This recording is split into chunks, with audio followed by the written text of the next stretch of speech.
People are getting used to nice things fast.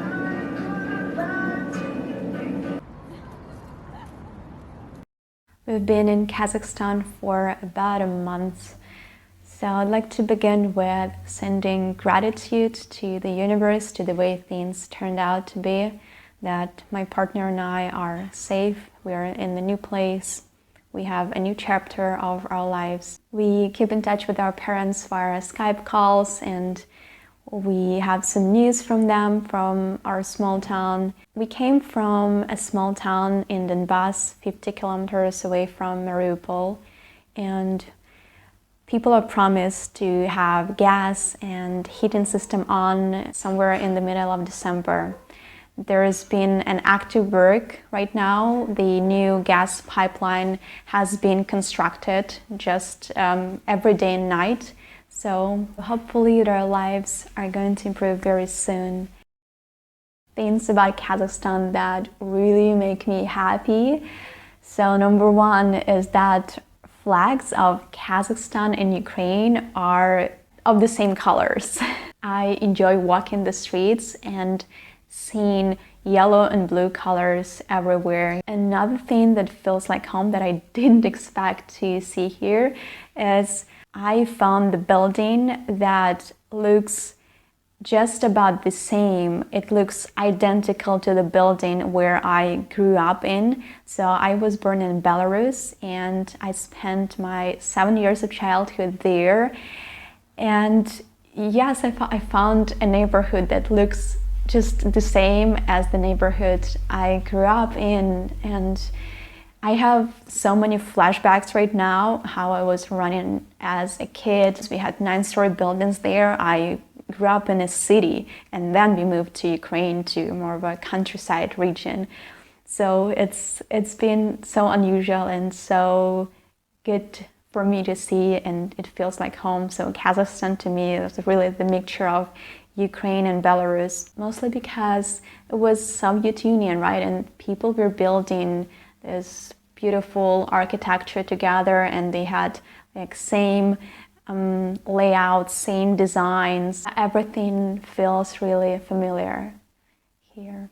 One of the most beautiful things about Kazakhstan is their people. They are the most welcoming, friendliest people we've ever met. They are so helpful, and I'd say top adjective that I would give to them is honest. They're super honest.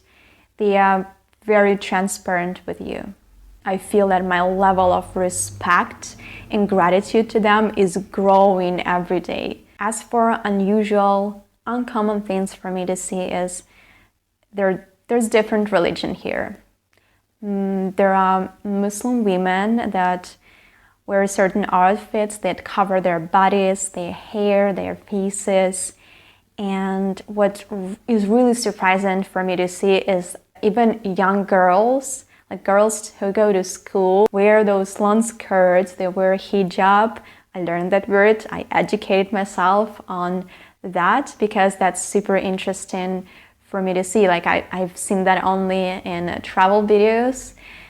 And yeah, so it's so different when you see that with your own eyes and you interact with them.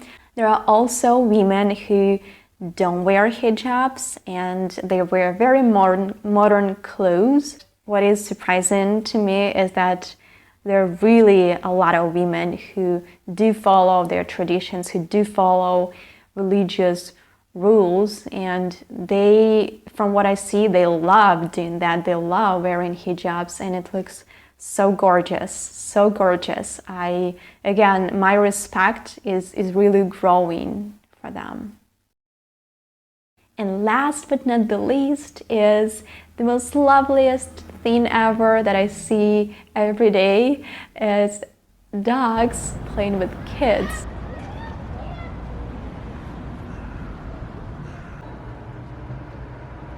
So there are a lot of stray cats and dogs. They're chipped, their ears are chipped, and they're safe, I believe they were tested, and they're safe to hang around people. And they're so playful and joyful with kids. I think they feel as kids as well. So it's so nice to see. and we had a few interactions with them as well.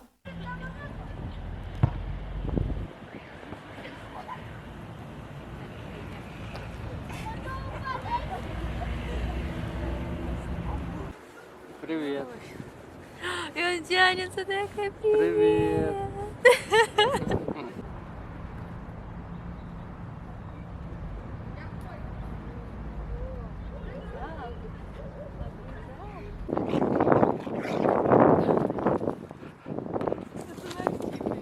Да он всегда так, он за всеми гля погнал круг. Куда?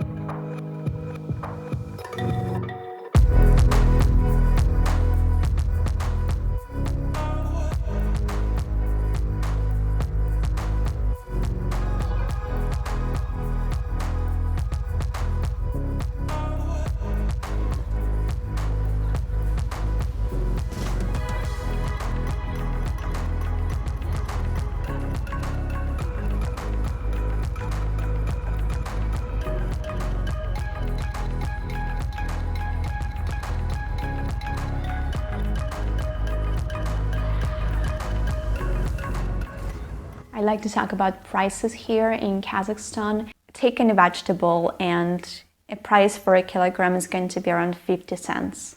Yesterday, I made the hugest pot of borscht in my entire life.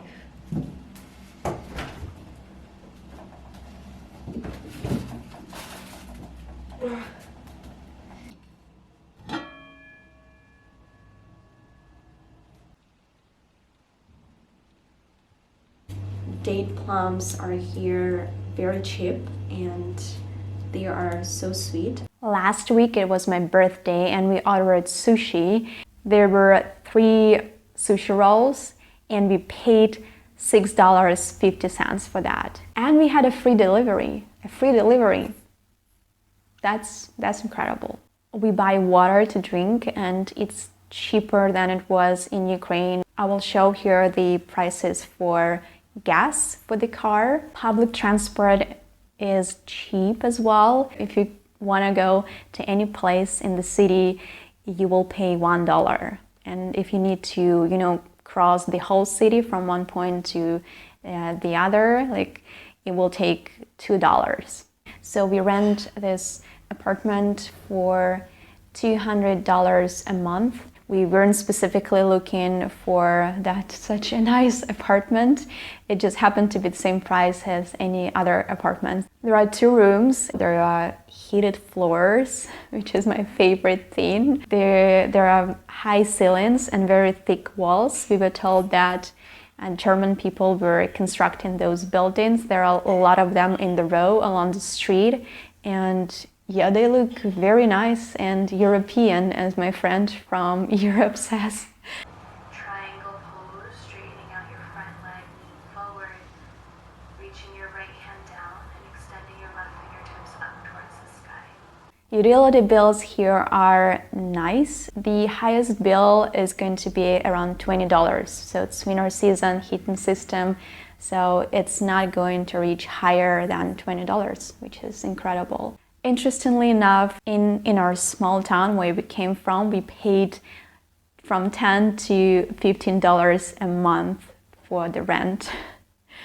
And the utility bill was $80. There were few to zero job opportunities.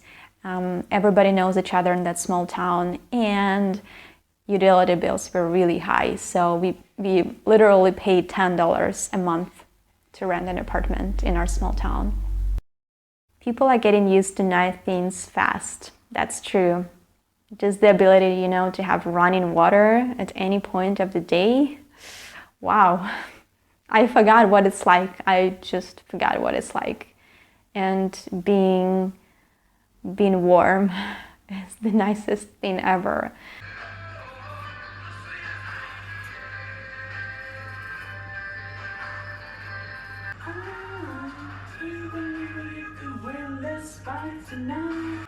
Beautiful problems, God knows we've got them.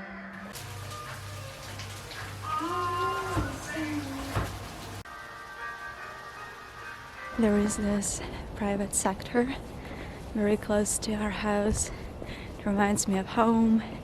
In our small town we have an area with private houses as well, but here they are 3 times bigger and they look really rich. I have a walk here, sometimes I jog here. It's a nice place, far from the road. It's quiet. There are dogs everywhere. And I'm crying because it's morning. Just woke up.